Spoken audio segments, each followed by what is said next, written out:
Voyons un autre exemple sur comment trouver le type de fonction à l'aide de la table de valeurs. Alors, on commence toujours par vérifier que c'est une exponentielle. On n'a pas de point zéro, donc je ne peux pas vérifier si elle passe par 0,0 ou pas.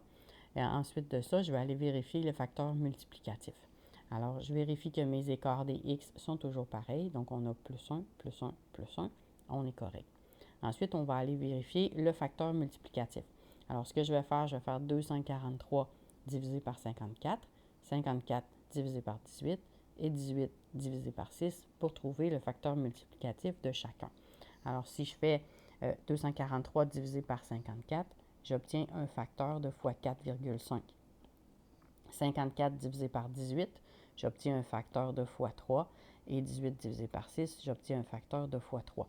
Donc ici, on a deux facteurs multiplicatifs qui sont pareils, mais le dernier ne l'est pas. Donc comme on n'a pas tous des facteurs multiplicatifs identiques, automatiquement, ce n'est pas une exponentielle. Alors, je vais l'effacer parce que je le sais que ce n'est pas une exponentielle. Alors, je vais aller vérifier le premier écart pour vérifier que c'est une droite. Donc ici, je vais aller vérifier l'écart. Puis, si les écarts sont tous pareils, je vais savoir que c'est une droite. Alors, je vérifie mes écarts. Donc, l'écart de 6 à 18, 6 plus quoi qui donne 18, 18 plus quoi qui donne 54, 54 plus quoi qui donne 243. Je vais le faire à l'inverse avec une soustraction. Donc, 243 moins 54 qui va donner 189. Alors, j'obtiens ici le premier écart plus 189. 54 moins 18 qui va faire plus 36. Donc, mon écart ici est de plus 36. Et ensuite, je vais faire 18 moins 6 qui va me faire un écart de 12, donc plus 12. Alors, on voit que le premier écart n'est pas pareil partout, donc automatiquement, ce n'est pas une droite.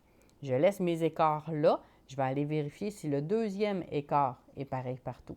Donc, si le deuxième écart est pareil partout, ça va être une quadratique. Alors, je vérifie avec mes soustractions. Donc, je vais commencer par vérifier 189 moins 36 qui va me faire un écart de 153. Donc, le premier écart ici va être de 153.